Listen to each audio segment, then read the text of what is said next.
Bueno, déjenme entonces conectarnos porque ya tengo todo listo aquí.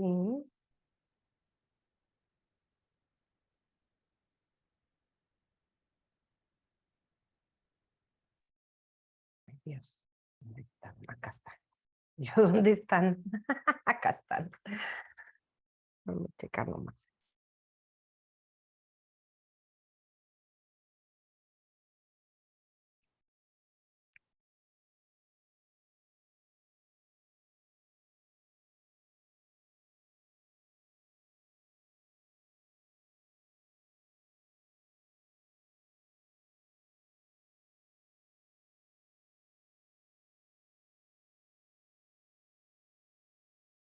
Listo, listo. Buenos días. Buenos días, buenos días. Buenos días otra vez. Aquí sigo. Buenos días a nuestros amigos de Facebook, que a lo mejor la ven en vivo, a lo mejor la ven grabada. Eh, Listo. Pero bueno, aquí estamos. Vamos a continuar entonces con este tema tan bonito y tan importante, ¿no? Hablábamos hace ratito en esta inducción, digamos, pues de la importancia que tiene decirles a los niños la verdad, no mentir, el poderlos educar con el tema de la muerte. ¿De qué se trata? ¿Cómo educo en el duelo, no? En el duelo educo prácticamente impersonalmente, de manera impersonal. Entonces, muchas veces durante la vida que somos papás y todo, y claro, es súper comprensible y se entiende perfecto porque al final del día lo que queremos es evitar que nuestras criaturas sufran, ¿no? Y muchas veces vemos a lo mejor un nido que se cayó del arbolito y los pollitos murieron, ¿no? Y entonces pasamos con el chiquito en el parque y en lugar de aprovechar esa situación para hablar de la muerte, le tapamos los ojos, ¿no? Ay, no, no veas, no veas. Entonces ahí el mensaje es la muerte es mala. Hablábamos también de la parte del modelaje y la importancia que tiene el rol del adulto para poderlos acompañar durante este proceso, porque muchas veces les decimos, sí se vale que llores, se vale que expreses, se vale estar triste, y por ahí ven a mamá lloriqueando por los rincones a escondidas, ¿no? Entonces, algo que tienen los niños, en mi vastísima experiencia, y a mucha honra lo digo porque sigo siendo Miss de preescolar y primaria de corazón, eso lo voy a llevar en mi sangre toda la vida, en mi memoria celular, ¿verdad? Ya, venga. Y justamente en esta experiencia, ¿no? De tantos años que la vida me dio la oportunidad de tocar almas y ay, esas manitas y todo. Y bueno, al final de cuentas hay que ser congruente con nuestros mensajes, ¿no? Porque yo le puedo decir que se vale llorar y todo, pero si yo no me abro con él y puedo compartir mis emociones, yo estoy triste a lo mejor porque se murió el abuelito, ¿no? Yo estoy triste porque se murió mi papá, mi amor, pero yo sé que tú también extrañas a tu abuelito, ¿saben? Entonces, el niño cuando entramos, cuando tiene una pérdida, por ejemplo, la pérdida del abuelo, ¿no? Vamos a poner ese ejemplo. Está viviendo la ausencia del abuelo, sobre todo si el vínculo es cercano y estrecho, que también vamos a hablar mucho de esta parte de los vínculos y de los apegos, el seguro, el ansioso, etcétera, durante este diplomado, pero está lidiando con la ausencia del abuelito porque lo extraña y no puede comprender a nivel cognitivo un concepto tan abstracto como es lo que es la muerte, ¿no? A veces creen que es reversible, a veces creen, perdón, que es momentánea, pero, o que se va a despertar y va a llegar, ¿no? Depende de la etapa evolutiva, justamente. Y aquí, dentro de esta congruencia, pues es el modelaje. Porque yo les decía hace ratito a mis chicas aquí que en el kinder, ¿no? O sea, pues el niño va a seguir gritando si yo le grito, porque ellos actúan a través del modelaje. Les puedes decir misa, les puedes contar lo que tú quieras, pero ellos se van a ir mucho más a la parte de observar cómo te manejas, cómo te mueves, cómo, pues cómo te mueves, cómo te manejas, cómo te expresas, lo que dices, etcétera. Entonces, aquí también a los papás les digo que sus hijos en todo lo que es juego simbólico, que es cuando jugamos este juego, ¿no? De disfrazarse, el juego de roles y todo. Cuando juegan a la casita, ahí sale todo. ¿Verdad, Jazz? Todos los secretitos y los trapitos salen al sol. Y los roles de la familia. Los secretos también, y todas las intimidades de la familia. Entonces, bueno, aquí al final de cuentas es justo porque están proyectando a través del juego lo que viven en casa, ¿no? De igual manera, ¿eh? Cuando juegan a la Miss, porque nos volvemos partes súper importantes con ellos cuando nos vinculamos, pues también te echan de cabeza si eres muy gritona o enojona o y ya se está enojona, gritona o lo que sea, ¿no? Entonces justamente es esta parte donde el chiquito o la chiquita, pues a través del juego proyecta todo lo que tiene porque muchas veces no tiene el lenguaje para expresar cómo se siente, no puede ponerle palabras a las emociones aún, entonces lo manifiesta a través de la conducta, en este caso también del juego, pero lo va a manifestar a través de la conducta. A muy grandes rasgos, esa fue la introducción. Platicamos porque llegamos aquí, el grupo y yo, y vamos a hablar de cómo los niños y las niñas conciben la muerte desde la cuna hasta los 12 años. Vamos adelante. A ver. Ay, ¿dónde está mi presentación? Se me cerró, ¿qué pasó? ¿Qué le pasó a mi presentación? Espérenme tantito. Fallas aquí en el sistema, ustedes disculparán. Denme un segundín. A ver, ya la encontré.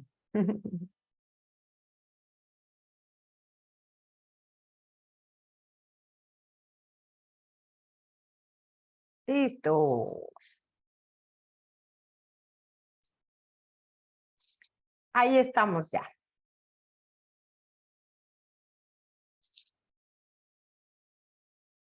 ¿Cómo es que conciben los niños? Me encanta. ¿Cómo es que conciben los niños la muerte de los 0 a los 3 años? Aquí no hay conciencia de individualidad. No quiero como ahondar mucho en este tema, pero cuando son muy bebés, ellos no saben que son un individuo. Ellos creen que mamá es una extensión de ellos. Ellos creen que papá es una extensión de ellos, que la mamila o el pecho de mamá es una extensión. No tienen noción de esta parte del objeto de permanencia todavía. Entonces, si no está mamá, no está, no existe. Si no está papá, no existe. Apenas está formando estas conexiones neuronales para empezar a formar su personalidad. Y aquí es esta gran responsabilidad de cómo llegamos nosotros a este mundo con una configuración cero, ¿no? O sea, en blanco. y el ambiente es el que va a determinar. Bien decía Papa Freud que infancia es destino, y es real. Hoy, obviamente, tenemos la oportunidad de darle una vuelta de campana a esa premisa de Papa Freud para poder resignificar nuestra vida y todo a través de otro tipo de terapias, de psicoterapias, pero al final del día todo lo que impacta en mi niñez lo voy a llevar y lo voy a tener que trabajar eventualmente porque de otra manera va a impactar en mi día a día, en mi edad adulta. Entonces yo les decía hace ratito también, desde esta parte muy radical de Freud, sí, pero Papá Freud es Papá Freud. Hay psicologías, psicología freudiana, hay psicología antifreudiana, pero no hay psicología sin Freud. Entonces, no es por nada, pero Papá Freud es Papá Freud. Y justamente dentro de esta infancia y esta etapa de la infancia, todo lo que suceda lo voy absorbiendo. Por ahí de los 7 años viene una etapa que se llama poda neuronal. por eso dicen que los primeros 7 años son súper importantes y determinantes en la vida y en la personalidad del bebé, del niñito o la niñita, ¿no? Entonces, justamente aquí tiene mucho que ver el manejo y cómo yo le enseño.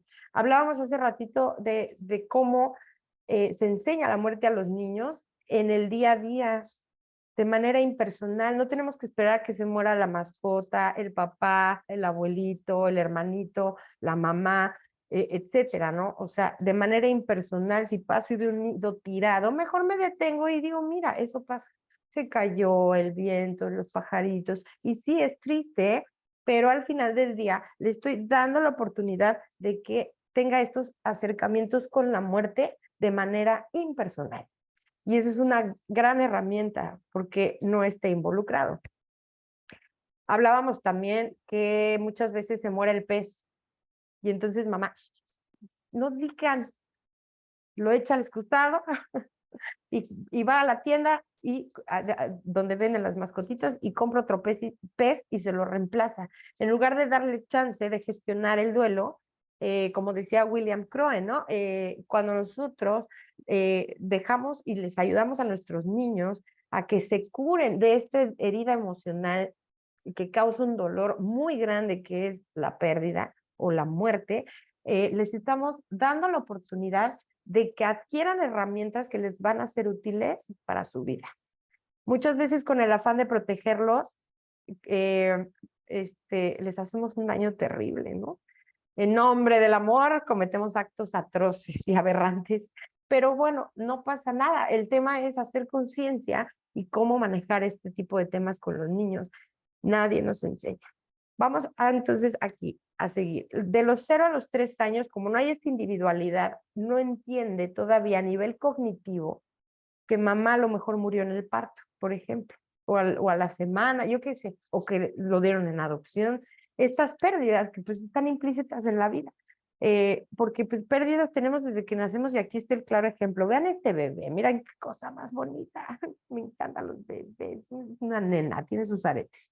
Fíjense qué rico, ¿no? Es esta vida así, pero desde que salimos del vientre, desde que nacemos ya perdemos. Nos enfrentamos a la pérdida de este microuniverso que es nuestro, este microcosmos que es nuestro, que es el vientre de mamá, donde no me falta nada. Tengo mi temperatura adecuada, tengo mis nutrientes a través del cordón umbilical y la placenta, no tengo que respirar, no tengo que pedir de comer, nada. Ahí está, me estoy gestando dentro de un universo, este microuniverso que es el vientre de mamá. Cuando nacen los chiquitos, las chiquitas, desde ahí es el trauma de la pérdida de ese microuniverso. Ahí está la primera pérdida, por ciclo de vida. Ahí está. Y órale, respírale. Y órale, llórale si tienes hambre. Y órale, pues ahora tu cuerpo tiene que empezar a encontrar esta homeostasis, que es la capacidad que tiene un organismo para autorregularse, circulación, respiración, todas las funciones, ¿no? Es una maravilla lo que sucede. Sin embargo, a nivel emocional, sí hay un chorro de pérdidas. Y ahora si tienes hambre, ya no pasa el alimento por el cordoncito. Le tienes que llorar. Mamá, tengo hambre. Y viene este llanto. Cuando sí tienen hambre los bebés y les pones el seno y bueno, se calman y el reflejo de la succión, todo esto que es maravilloso, es impresionante. Quien no crea en un poder superior, en Dios, en un universo, en la naturaleza, híjole, pues aquí les invito a que hagan conciencia con respecto a la gestación, el parto y lo que pasa con un bebé. O sea, es impresionante, es maravilloso. A mí no me deja de impactar. Y bueno, entonces, cuando es esta etapa, el chiquito o la chiquita todavía no tienen como esta conciencia de justamente de entender lo que está sucediendo, pero sí lo perciben. Entonces lo perciben como un abandono. Aquí lo que hay que hacer es cubrir sus necesidades básicas. Por ejemplo, si mamá muere, quien se vaya a quedar con ese bebé o esa bebé, pues tiene que cubrir sus necesidades básicas de alimento, de tenerlo calientito, de higiene, de que no le tenga coliquito, su siesta, etcétera. Y además el vínculo afectivo. que lo toques, que lo abraces, que lo cargues, que lo arrulles, que sienta esta cercanía. Somos seres sociales, por lo tanto, pues necesitamos del otro para co-construirnos, ¿no? Desde la cuna. La figura central es la materna, o sea, la figura más importante, pero cuando no está mamá, pues hay un cuidador siempre, ¿no? La abuelita, el papá, etcétera. Pero no hay esta comprensión intelectual de la muerte como tal y representa una amenaza a la seguridad si no cubrimos estas necesidades básicas que tiene el bebé a esta edad. Es entre los 0 y los 3. Después de los 2 a los 6 años más o menos, puede existir perplejidad, o sea, hay confusión porque ya está un poquito más desarrollado su área cognitiva con respecto al desarrollo cognitivo de Piaget, que los vamos a revisar también aquí, y el desarrollo psicosocial de Erik Erikson, que es muy importante, pero hay esta perplejidad porque está confundido. Preguntan por el fallecido, lo buscan activamente. Tú les explicas, y aquí es también mucha confusión y me ha tocado mucho en consulta, decir es que Mariana, ya le expliqué que el cuentito, que ya el abuelito se fue, que ya murió, que el cuentito, que si el cielo, que si el cohete, que si la manga del muerto, ¿no? Pero lo sigue buscando, es normal, lo va a seguir buscando. Entonces, o ya le explicaste y por momentos dice, parece que ya entendió que ya no va a regresar esa persona y de repente lo sigue buscando y se mete a la oficina. ¿Qué haces, mi amor? Estoy buscando a papá, a ver si está aquí. No, mi amor, acuérdate que papá murió o abuelito murió, lo que sea. Y hay que estarles recordando porque es un ir y venir. ¿Sí? Esto es entre los 2 y 6 años. El rango es muy amplio.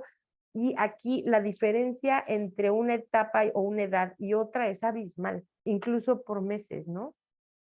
Por meses las diferencias a esta edad en la infancia se ven muy marcadas, es impresionante. En el kinder, les platicaba del kinder que pues, ya quien me conoce, pues llevo 18, bueno, estuve 18 años en la escuelita hasta que por fin me gradué después de 18 años, pero les decía justamente que en la escuelita, en esta parte de poder acompañarlos durante el crecimiento, el proceso y demás, pues sí, es también poder darles como este chance de que vivan su duelo. Y luego dicen, este mito, ¿no? Los niños salen rapidísimo del duelo. Mentira, mentira, necesitamos acompañarlos y tiene mucho que ver en qué momento viven su pérdida, en qué momento de la infancia. Por ejemplo, si lo pierden a los 3, 4 años a su ser querido, a los 5 va a volver a preguntar, a los 6 va a volver a preguntar y a los 7 va a volver a preguntar, porque va creciendo y todas las experiencias que están en el pasado las va resignificando porque ya hay una cognición y un desarrollo diferente, más avanzado justamente, ¿no? Entonces aquí lo vemos muy claramente. En esta perplejidad puede haber esta confusión de ir y venir. Entonces, tenemos que acompañar a los niños durante toda la infancia hasta que ya recuerden a su ser querido y a lo mejor a los 12 te va a volver a sacar el tema, porque es algo que les va a recordar, ¿no? Que van a recordar, que les impacta de manera importante. Y bueno, cuando puede haber regresión, ¿qué es la regresión? Es una etapa que es normal en los procesos emocionales de los chiquitos. Puede haber accidentes de control de esfínteres, por ejemplo, o este apego inseguro o ansioso de quedarse solo a su figura central, porque como hay esta separación del vínculo de la persona que falleció, se va a enfocar a tener la seguridad con la abuelita o con la otra figura importante y significativa, la abuelita, la mamá, etcétera, quien lo cuide. Entonces lo vas a dejar a la escuela y llora. Es una angustia horrible porque siente que lo vas a abandonar o que no vas a poder, perdón, o que no vas a regresar por él, ¿no? Puede haber entonces aquí esta parte de los accidentes de la pipí, si ya controlábamos esfínteres, nos regresamos, ¿no? A estas conductas que ya habíamos como trascendido, superado, como el accidente, puede también tener como estas conductas de hacerse chiquito y que si ya habla bien, de, ay, como, hablar como bebé o chiquearse y pedir que lo cargues y ya es un niñote, ¿no? Es parte de qué te está diciendo esa conducta, necesito contención. Necesito contención. Y aquí es donde muchas veces nos equivocamos como papás y entonces el accidente, el control de esfínteres, ya me enojé y le doy la nalgada. Entonces ya está viviendo su duelo y además de ese duelo, su figura central y significativa está en duelo. Entonces pierde a una mamá feliz. Por ejemplo, si muere papá, pues está lidiando con la ausencia de papá, pero además está lidiando con una mamá triste. Y entonces los dejamos así como al margen, en lugar de invitarlos a que justamente nos acompañemos durante este proceso de duelo. Les hablaba del modelaje, ¿no? Muchas veces tenemos la creencia de que si nos ven tristes, pobrecitos, se van a traumar. Mentira. Les estoy enseñando cómo gestionar a través del modelaje. Eso es muy importante, ¿ok? Puede haber ambivalencia, el bebé también se puede enojar aquí de repente, porque como es un abandono para él, puede proyectar este enojo hacia el abandonador, ¿no? O indiferencia, tal vez, puede haber pesadillas, de repente preguntas, puede hacer travesuras. Cuando los chiquitos no tienen la capacidad de verbalizar lo que les está pasando, y voy a quitar el tema de la muerte, una crisis en la casa donde papá y mamá se están guameando todo el día y están en una crisis durísima de matrimonio, de pareja, el chiquito lo está absorbiendo, por más que nos encerremos en el baño, por más que peleemos en el coche, no enfrente de él percibe que algo no está bien en casa. Entonces, aquí justamente, como no tiene la capacidad de verbalizar lo que le está sucediendo, pero percibe a través de sus sentidos que algo no está bien, percibe la hostilidad a lo mejor que hay entre los papás, pues, ¿por dónde va a salir toda esa ansiedad y toda esa incertidumbre? Por la conducta. Y es cuando se portan mal, el chiquito que muerde, el chiquito que pega, el chiquito que no comparte, todo tiene una raíz y un origen. Y esta es una invitación para mis colegas para ponernos en esta parte de reflexiva, de entender este proceso, porque no hay niños conflictivos, hay niños en crisis. Los niños son niños y dependen de nosotros, ¿no? Mi ya me pone carita.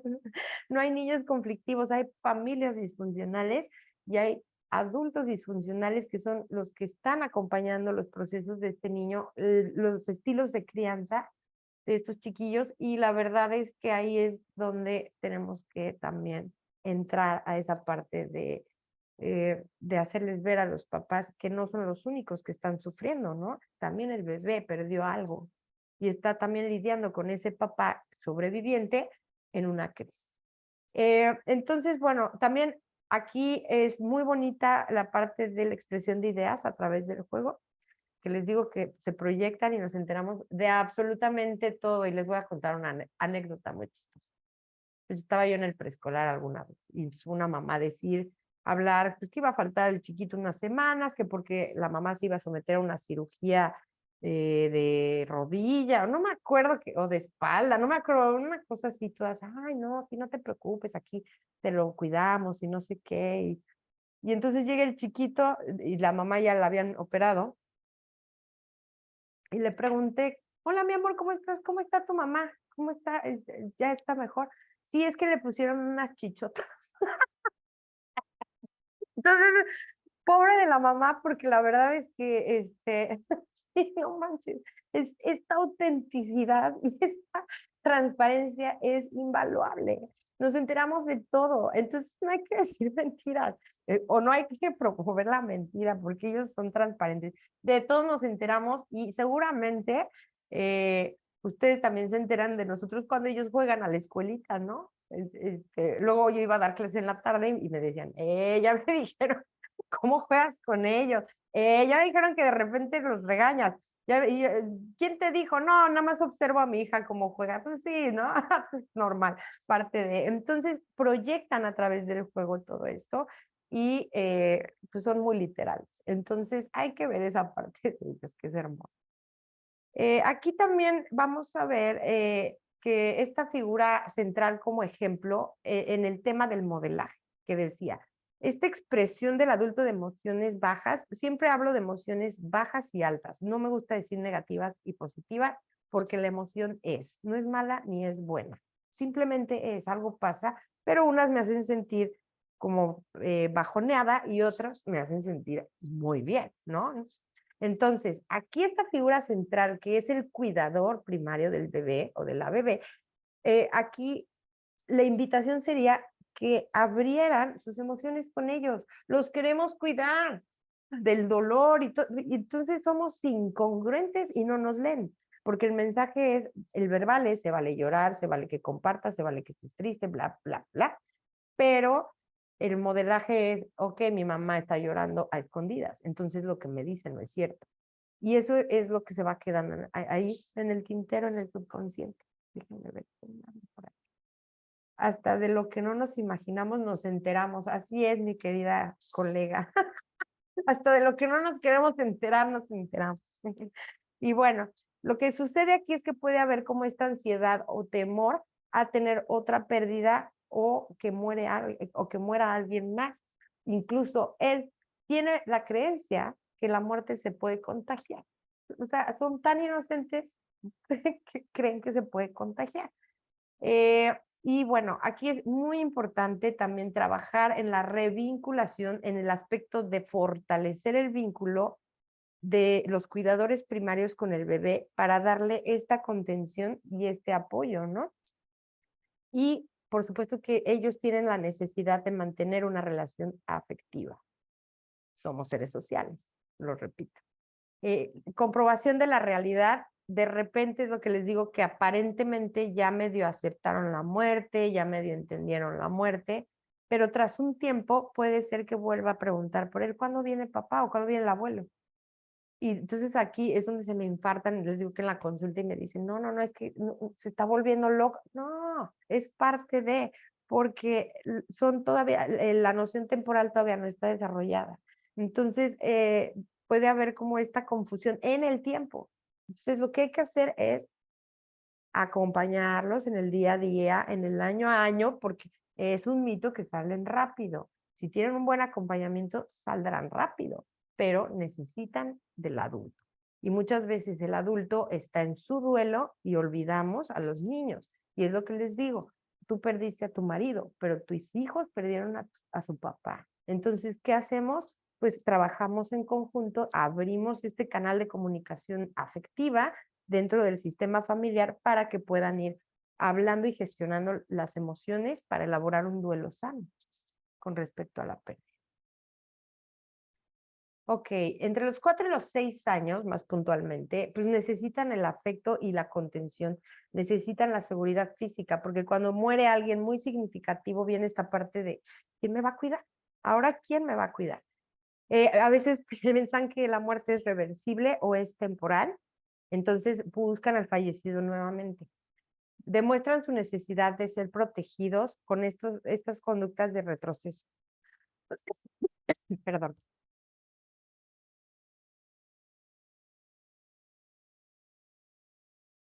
Discúlpenme con el aire acondicionado y mis alergias. Entonces hay como estas conductas de retroceso, control de esfínteres, travesuras, chiquearse, se ponen a gatear. Esto es muy común cuando tienen hermanitos. Son los reyes de la casa y llega el hermanito y es así de, ay, sí, qué bonito, ¿no? Se lo manejamos bien lindo, ay, el hermanito. Y por ahí alguna vez escuché una psicóloga infantil que decía que cuando llega un hermanito es como si tu esposo o tu pareja te dijera, mira, voy a traer a fulanita. Ella es mi amante. Entonces vas a tener que recibirla en tu casa. Vas a tener que compartir tu espacio con ella. Vas a tener que dormir en el mismo cuarto que ella, en la misma cama que ella. O sea, a ti como adulto se te hace aberrante. Entonces, finalmente, estos procesos de duelo por ciclo de vida, cuando llegan mamá y papá hay un cambio. Esa es una pérdida. Hay un cambio en mi estructura. Las pérdidas por ciclo de vida, ¿no? O sea, finalmente viene esta parte donde les hablaba yo de cuando nacemos, Ahí está la primera pérdida, la más grande, yo creo. El nacimiento y la muerte son las más grandes pérdidas en la vida de un ser humano, ¿no? Cuando nacemos, cuando somos niños, cuando de ahí brincamos a ser adolescentes, por ejemplo, y tenemos la pérdida del cuerpo infantil. Eso también es pérdida. Cuando la pérdida del cuerpo infantil y todos los cambios hormonales que vienen, y viene también esta pérdida del autoconcepto, ¿no? Porque yo me veo en el espejo y no me gusto. Ni soy niña, pero tampoco soy mujer. La pérdida de dientes. La pérdida de los dientes, sí, muy bien. Que muchas veces es la ilusión del ratón, ¿no? Ay, el ratoncito va a traer dinero, pero a veces es el drama. Y cuando se pierde el diente, ¿qué pasa? Fíjense todo lo que proyecta ahí el bebé, el niño, ¿no? Lo que proyecta ahí, y si se pierde la piececita dental, uff, es el drama, ¿no? Entonces, porque lo viven como una pérdida. Y aquí también viene esta parte donde me veo en el espejo, el grano, las niñas, las mujeres, cuando nos viene el periodo, la menstruación, y ay no, y qué pena, y si me mancho, y tú estás con el freak, y te dice tu mamá, ay, qué bonito, ya vas a poder ser mamá cuando tú quieras, y tú sí, pero no me gusta que me baje, gracias.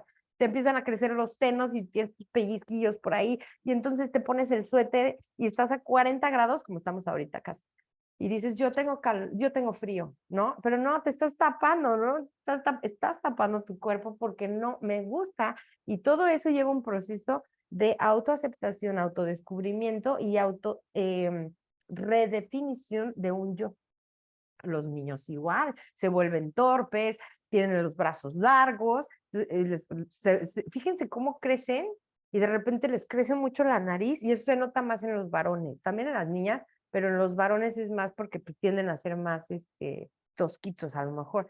Entonces, aquí, por ejemplo, se vuelven torpes porque crecen desproporcionados y se ven raros porque tienen carita de niño con un narizón enorme.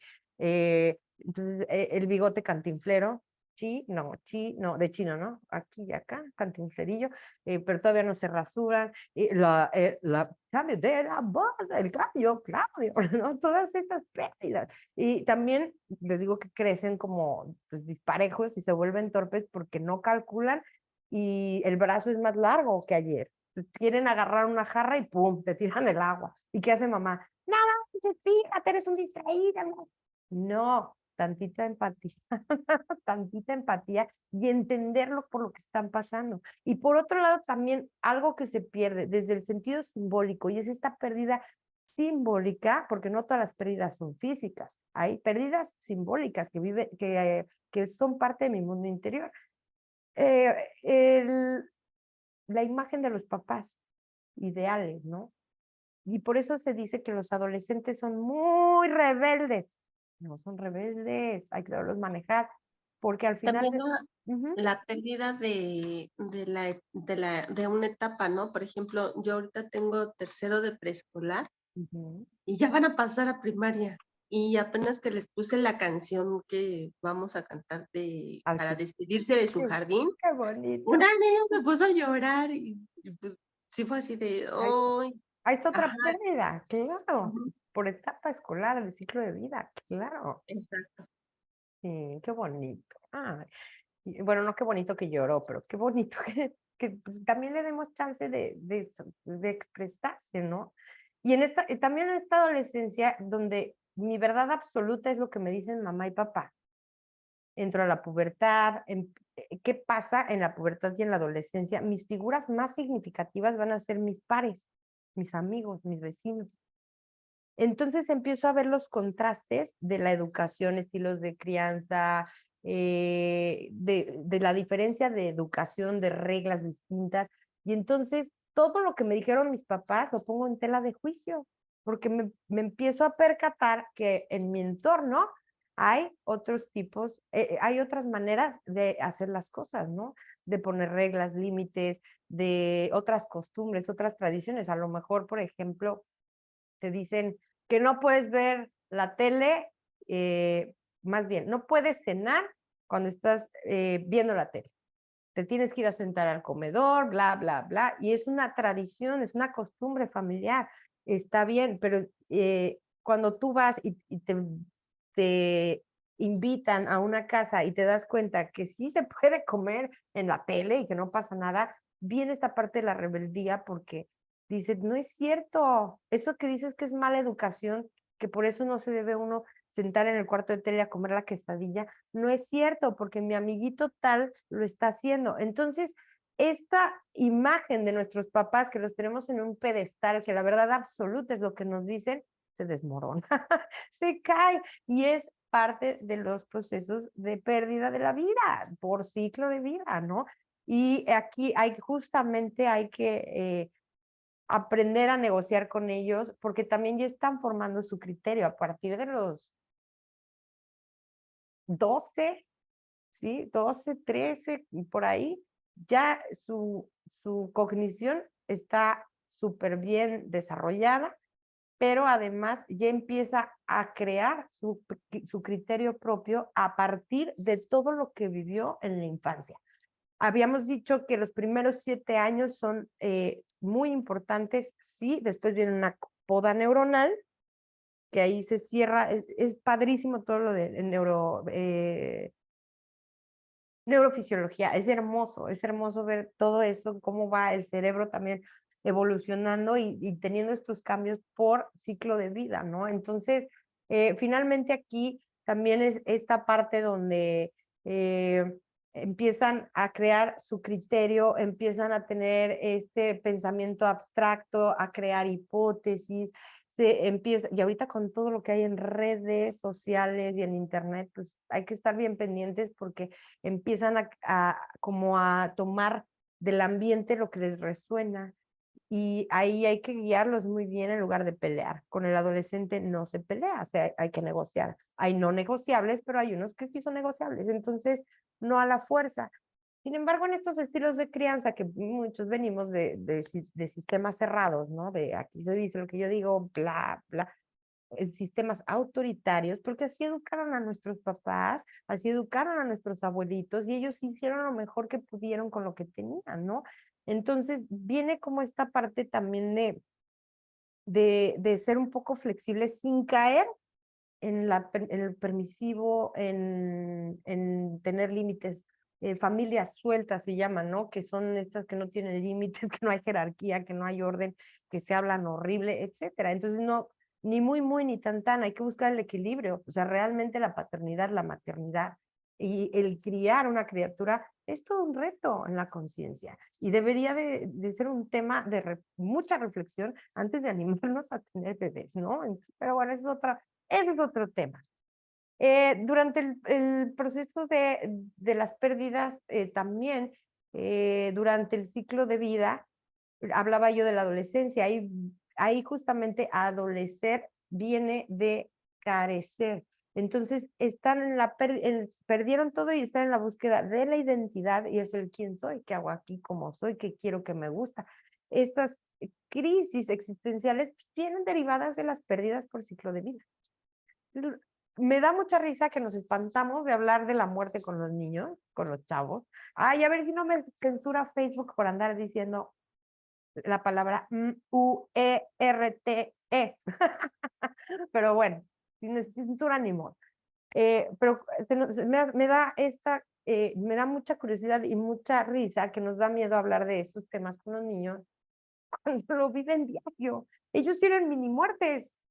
Los niños son los que más mini muertes tienen y los adultos mayores también.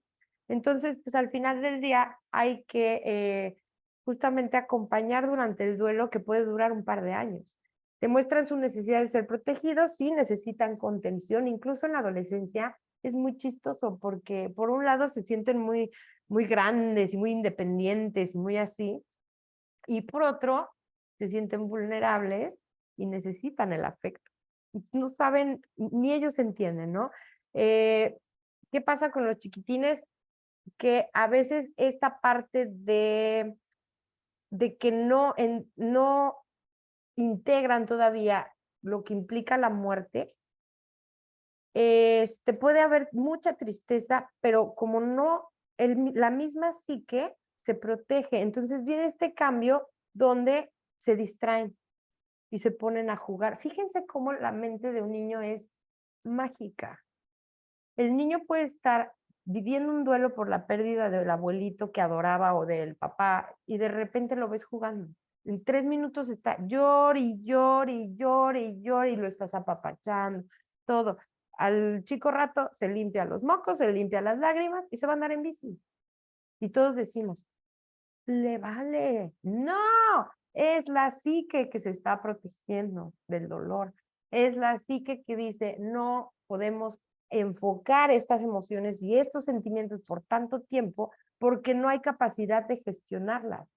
Si nosotros como adultos nos cuesta trabajo al estar en una crisis donde estás muy triste o te pasó algo o estás viviendo en una pérdida, por lo que tú quieras, y la gestión emocional nos es complicada como adultos, imagínense ellos. Pero entonces lo que hace la psique es protegerse, pum, se desconecta y se va a jugar y al ratito regresa y vuelve a llorar. Entonces ellos viven así como por momentos este proceso de duelo. Les cuesta expresar porque a veces no tienen el vocabulario o el recurso. Por eso en tanatología infantil trabajamos con muchísimas herramientas lúdicas. Vamos a jugar a la casita, juego de roles, vamos a recrear un accidente. Cuando muere alguien en un accidente, vamos a recrear esta escena, vamos a recrear una escena de una muerte violenta. Ay, ya no puedo decir esa palabra. Bueno, ya ni modo. Estamos estudiando tanatología, Facebook, no seas fresa. Entonces, justamente es irlo acompañando e irle explicando de acuerdo a su edad a lo que el niño necesita saber. Él solito o ella solita te lo van a expresar. Ajá.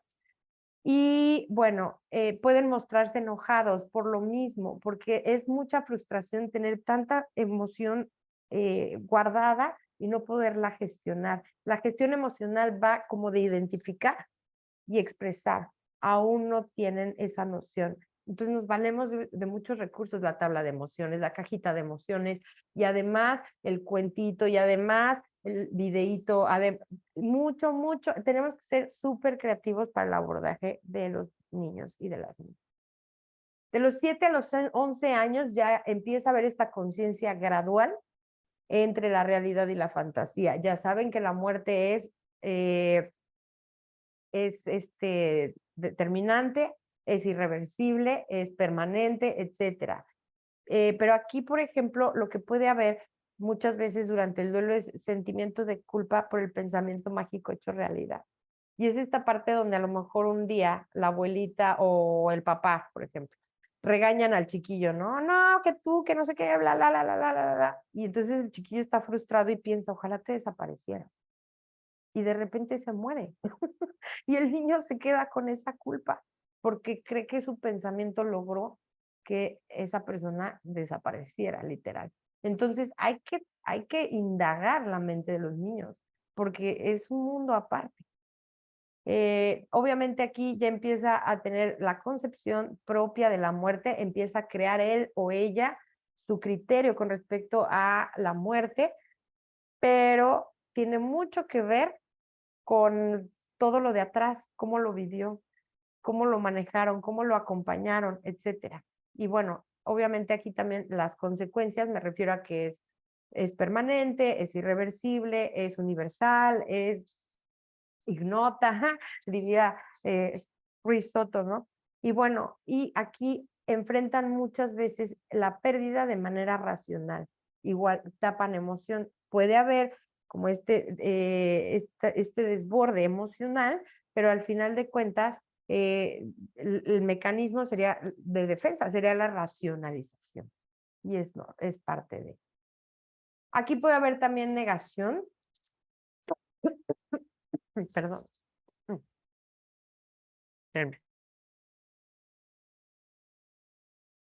Perdón. A partir, digo, en esta etapa puede haber negación y puede haber indiferencia o ponerse a jugar, es lo que les decía, que de repente es estar aquí llorándole al abuelo o a la persona que murió y a los 5 minutos está jugando y a los 5 minutos está trepado en el árbol o viendo la tele. Es una manera de protegerse la psique, lo que les decía.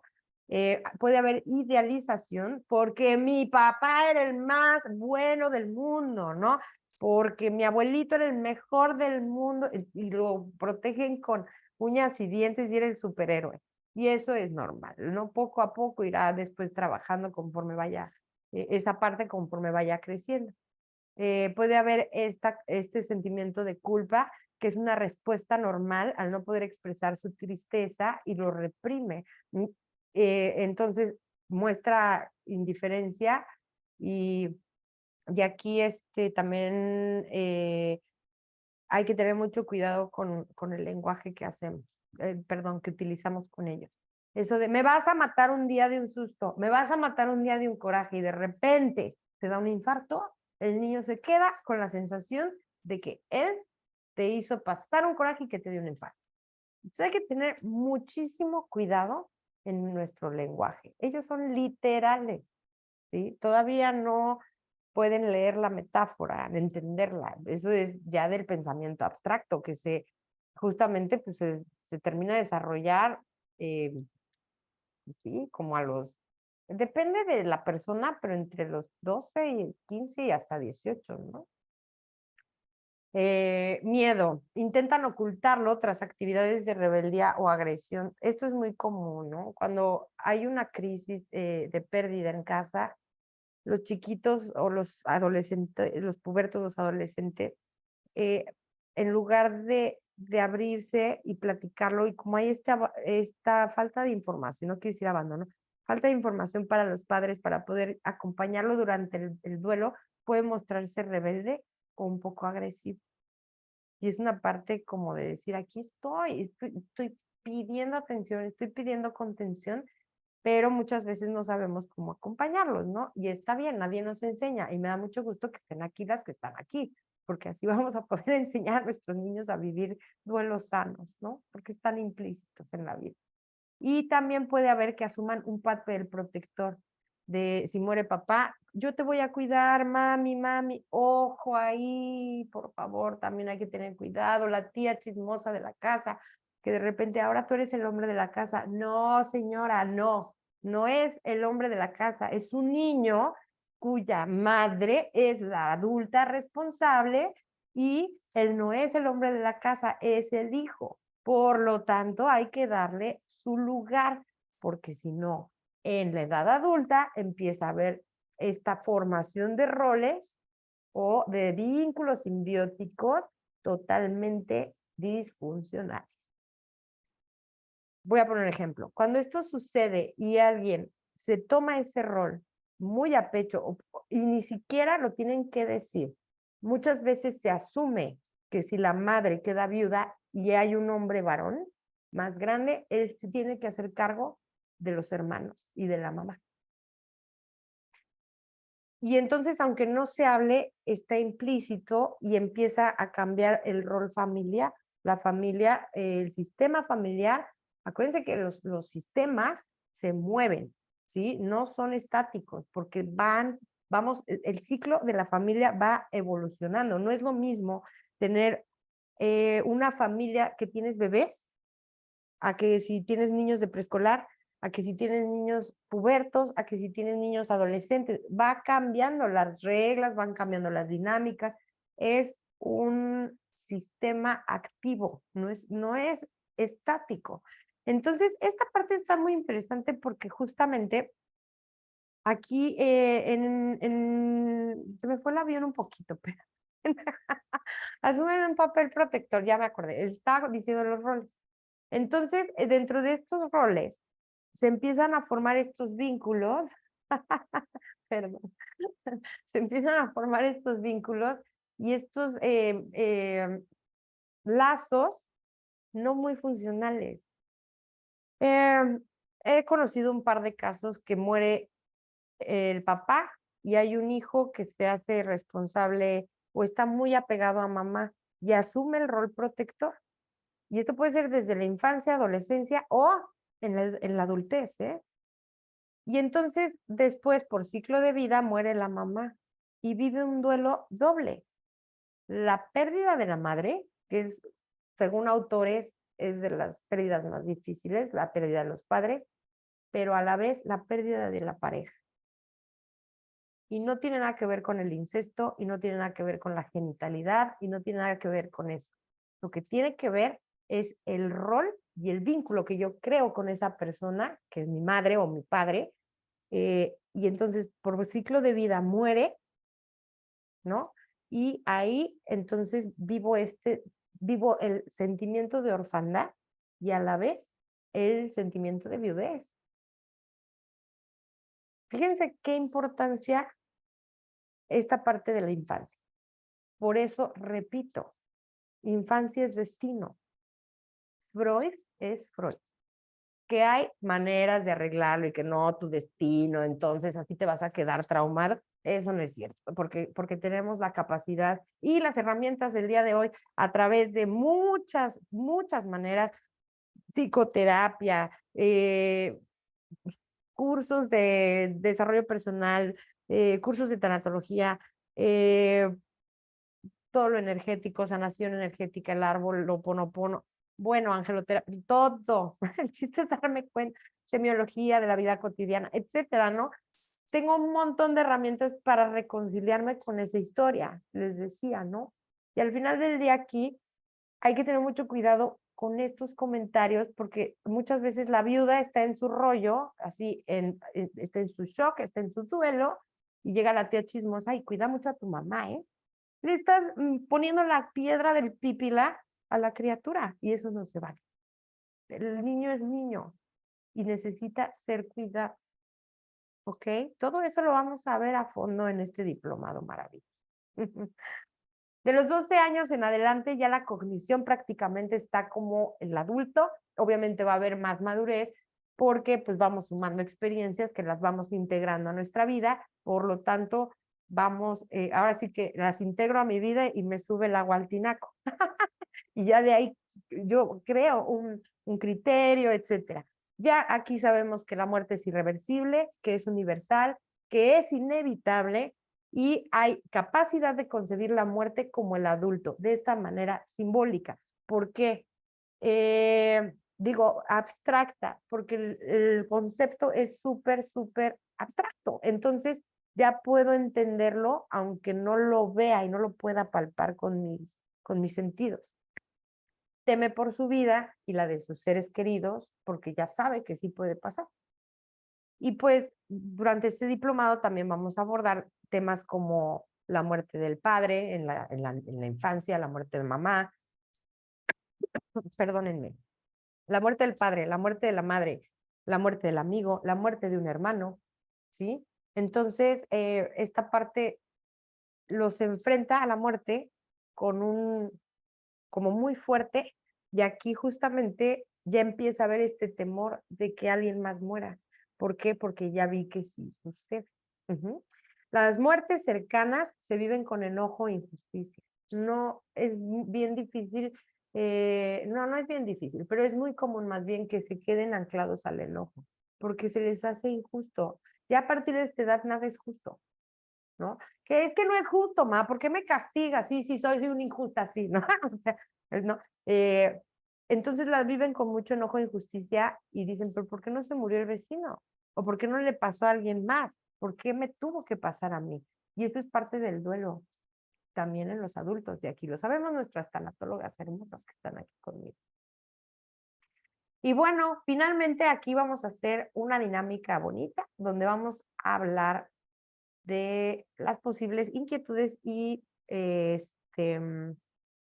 preguntas. Vamos a hacer, ahora sí que pregúntenme.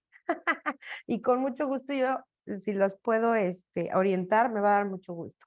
Escríbanme sus preguntas con respecto al duelo infantil y con muchísimo gusto. Aquí en Facebook veo que hay gente, también están invitadísimos. Y también otro tema que vamos a hablar. Este diplomado lo hice con base al libro de Isa Fonegra de Jaramillo que se llama El duelo en los niños, un manual para el adulto. Y es una chulada. Isa Fonegra de Jaramillo es colombiana. Ella es psicóloga, es especialista en duelo infantil. Tiene unos libros preciosos. El de Cara a la Muerte es precioso. Y este del duelo infantil es muy bueno porque te explica paso a paso cómo hay que llevar.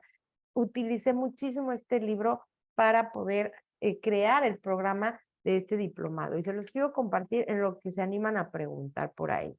Espérenme. Ay, ya llevamos un ratote, ya se me fue la clase, se me va de volada. Déjenme decirles el contenido em, de este diplomado, por fin. ¿Podrías repetir el nombre de la autora, por favor, Claro, Mariana? es Isa Conegra de Jaramillo. Les voy a dar el libro, Jessy, para que lo tengan.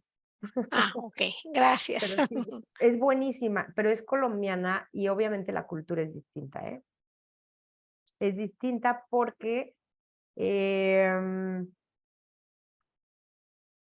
las guerrillas allá que estuvieron durísimas, porque ya tiene un tiempito ese libro, las guerrillas, narra historias y casos, te pone casos de sus pacientes, que también me encanta eso, pero las guerrillas, las muertes violentas, todo, enfrente a los niños, ¿no? O sea, que los levantones del narco, toda esta parte que vivió Colombia hace unos años muy fuerte, eh, pues ella enfoca mucho a esa parte, su obra, ¿no? Su libro. Es maravillosa. Todo lo que encuentren de Isa, se los recomiendo. Les voy a platicar un poquito de los contenidos de este diplomado, a ver si se animan mientras escribir por ahí. Vamos a ver introducción a la tanatología, que vamos, depende de cómo esté el perfil del grupo, porque aquí tengo tanatólogas, pero sí me gustaría abordar un poquito el tema de la tanatología desde mi ronco pecho, como yo la manejo. Jessy, espero que te guste ese otro enfoque. También por aquí me escribió, Seguro, seguro, ay, Mariana. Jessy, gracias. Evelyn también me escribió que andaba manejando, por eso tuvo que salir, pero bueno, le pasaremos el link. Vamos a ver esa parte de el desarrollo infantil según distintos autores. Vamos a hablar, obviamente, de Piaget, las etapas del desarrollo cognitivo. Vamos a hablar de Erik Erikson, las etapas psicosociales. Vamos a hablar de Bowlby, de la ley de la teoría del apego. Y vamos a ver cómo es que la estructura y el mundo del niño es distinta en estas etapas diferentes, ¿no? Vamos a ver la concepción de la muerte en el niño y cómo informarla. Tiene sus pasos, ¿sí? Tiene sus pasos y cómo acompañar al chiquito, a la chiquita. Vamos a ver la muerte de un ser querido por distintas circunstancias, como muerte súbita, como un accidente, por ejemplo, la muerte precedida por una enfermedad larga, la muerte violenta, y un duelo durísimo, durísimo, que es la pérdida ambigua, que es cuando no hay cadáver, desaparecido. Vamos a ver también la muerte por suicidio, el duelo por suicidio, eh, al pan pan y al vino vino. Son temas que nos hacen mucho ruido en lo personal. A mí ese libro me encanta, pero se me hace fuerte. Por eso dije, tenemos que sacarle todo este jugo a este libro y a este programa, porque al final del día es la realidad. Y hoy en día México está como está Colombia hace unos años. Y es nuestra realidad. Y es muy triste. Es, Mariana, también sí, el duelo por padres ausentes. por divorcio. Son duelos sin muerte, por divorcio, separación o abandono. Ujú. Ok, Vamos, gracias. ¿de qué? Vamos a ver también el proceso de duelo infantil y su manejo, cómo lo viven y cómo lo tenemos que manejar las niñas y los niños. Este es un tema precioso, precioso. Los niños y las niñas como pacientes terminales también. Es importantísimo. Es importantísimo porque los niños también se mueren, se enferman. Y qué mejor que dar este acompañamiento al chiquito, a la chiquita y también a la familia. Vamos a ver grandes penas y otras pérdidas importantes que van viviendo a lo largo de su vida. Vamos a ver duelos sin muerte, como el abandono, el cambio de casa, el cambio de país, eh, la separación de los papás, el, el, eh, o sea, la pérdida de la mascota también la vamos a ver por ahí, pero eso sí es con muerte. Y vamos a ver el trauma. ¿Qué pasa cuando hay un trauma, además de un duelo? Por ejemplo, alguna vez me llegó un caso de un robo que sucedió en una casa habitación, no, en una casa se metieron a robar, amordazaron, mataron a uno y además a uno de los niños lo agarraron como rehén porque pues, no había dinero, estas personas estaban muy alteradas y lo lastimaron muy, muy cañón, lo golpearon, lo tiraron en el piso, además de que vio toda la violencia que había con la familia, con todo la escena.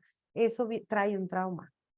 Esto conlleva un trauma. Entonces, cuando hay un trauma, lo que hay que hacer es primero drenar ese trauma, trabajar el trauma y después ya hago el abordaje del duelo. Adelante, Jazz. Gracias. Bueno, en el año antepasado, acá en la escuela donde estoy, pasó la situación de que uno de los pequeños fue secuestrado por personas que conocían al papá. Estuvo casi 3 meses con el papá, huyendo, obviamente al papá. Se hizo una alerta Amber, lo compartimos las maestras y personas que lo conocimos. En este caso, pues obviamente también hay trauma, ¿no? Y también vamos a tocar esos temas porque, como dije, ¿no? En mi comunidad sí se da mucho de que los niños son secuestrados por mamá o por papá por un pleito legal. Ay, mi hermosa, en tu comunidad y también en la mía, aquí ya te conté Sí, dónde estaba yo. sí, exacto. Sí, todo eso lo tenemos que ir abordando conforme vayamos avanzando. No es como tan puntual, pero en algún momento puedes decir, oye, ¿cómo manejaría este duelo, no? Con respecto a esta situación en específico. Lo vamos viendo, lo vamos abordando. Muchísimo gusto. Ok, gracias. De nada. ¿Qué más vamos a ver aquí? Bueno, obviamente también vamos a ver todo lo que son rituales tanatológicos. Los rituales tanatológicos son estos rituales que nos ayudan a hacer los cierres simbólicamente. Que si la cartita, que si la cajita de los recuerdos. Vamos a utilizar muchísimos cuentos. Tenemos una clase destinada a puros cuentos, actividades para las emociones, para la pérdida. Vamos a utilizar también videos. Perdón, mi alergia.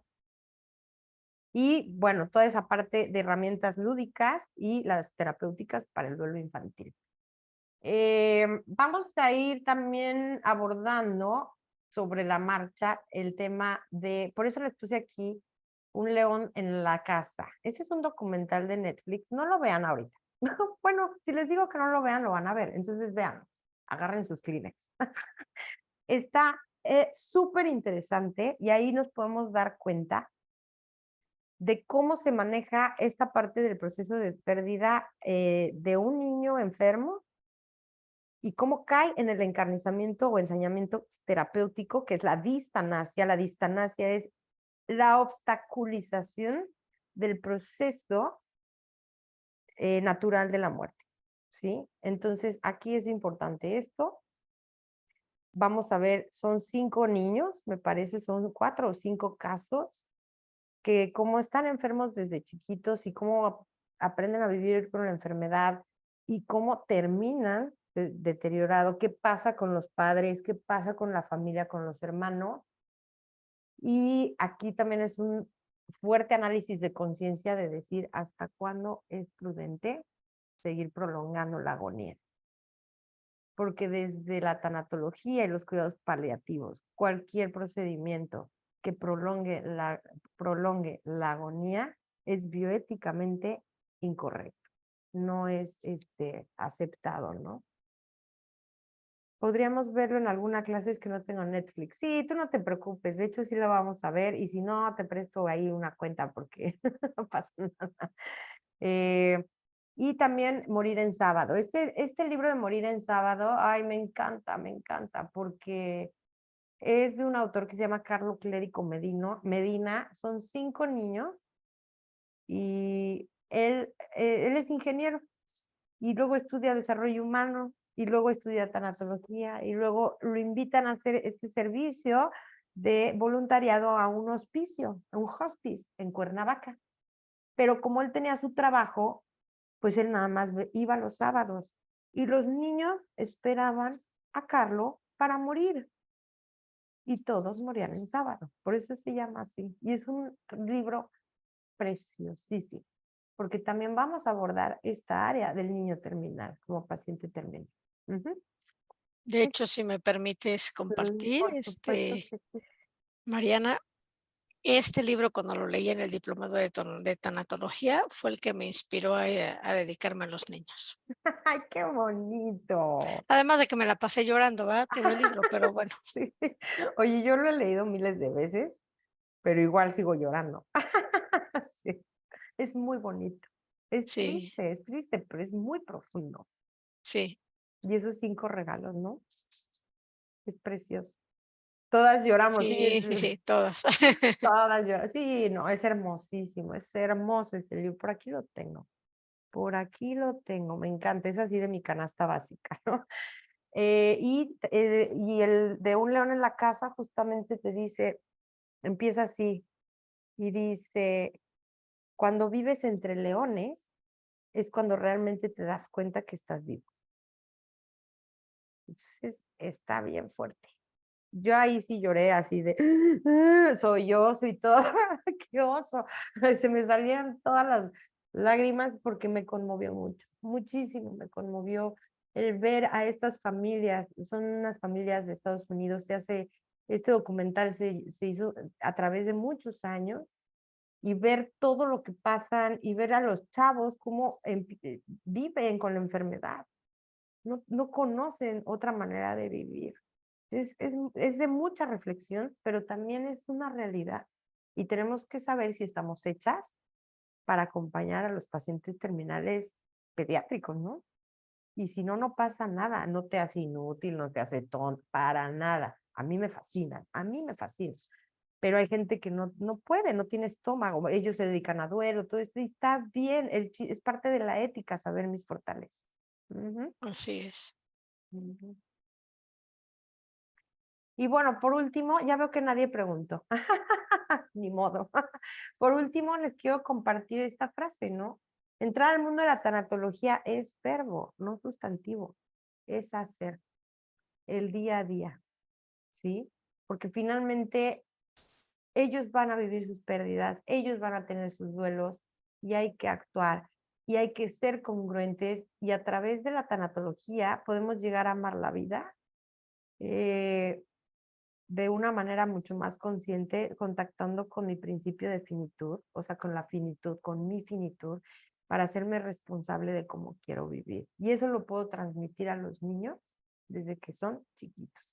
Y que nunca papás, mamás, maestras, maestros, se nos vaya la oportunidad de, si en lo cotidiano nos encontramos con la muerte, en lugar de taparle los ojos a nuestros hijos, vamos hablando de la muerte con ellos de manera impersonal. Esa es la mejor manera de educar a la muerte, ¿sí? Porque pues ellos también viven sus duelos. Eso de que salen rapidísimo y salen, ay, es niño y no se da cuenta. Mentira, mentira, mentira, 1000 veces mentira. No, señor, hay que hacernos responsables de nuestras pérdidas, porque lo mejor que te puede suceder en la vida es tener una infancia feliz. Y la felicidad no quiere decir que no te va a pasar nada y que vas a estar en una vitrina.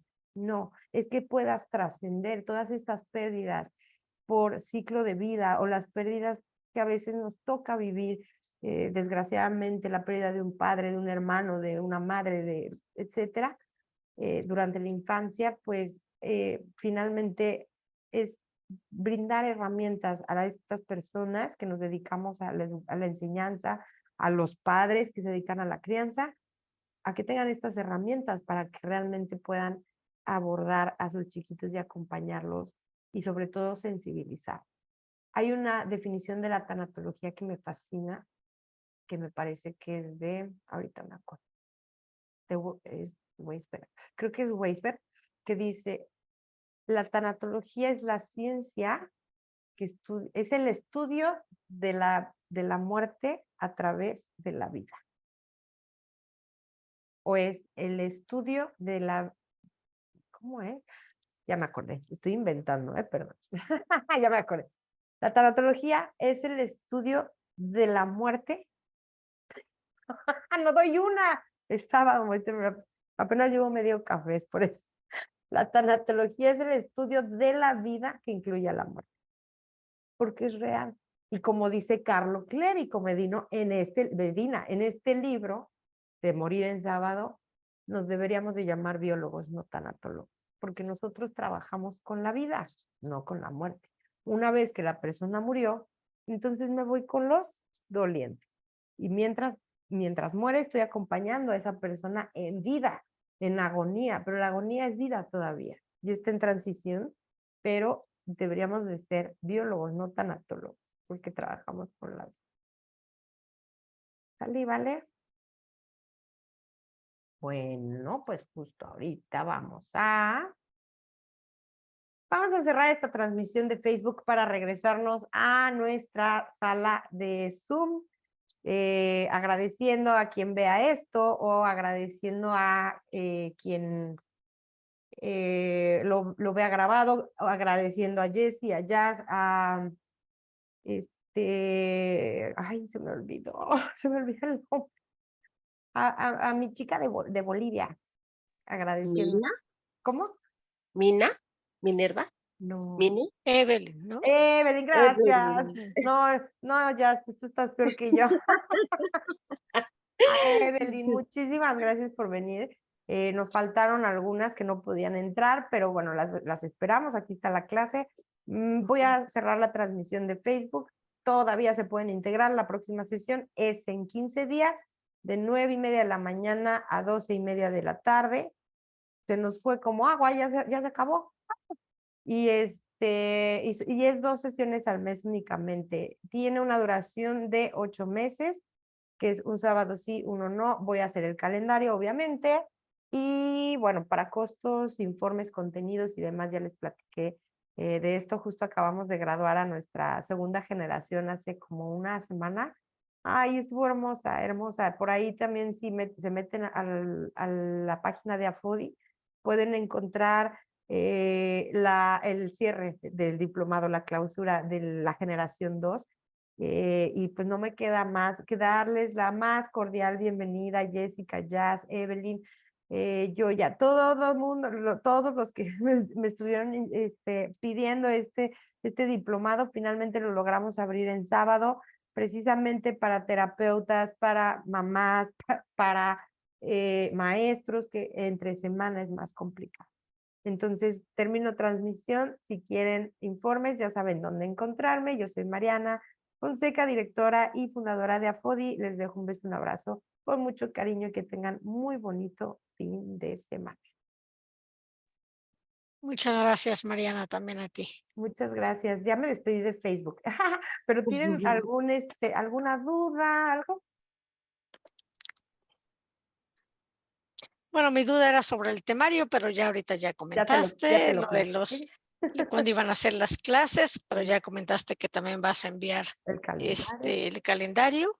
Me imagino que es un sábado sí, un sábado no, más o menos. Más o menos. Entonces, bueno, pues nada más quedaría en espera del calendario. Claro que sí. Y bueno, y pues con muchas expectativas. No, tacita vacía. Ok. Tacita vacía. Sí, porque cuando creamos expectativas, luego nos frustramos, ¿no? Entonces, vamos a dejarnos sorprender.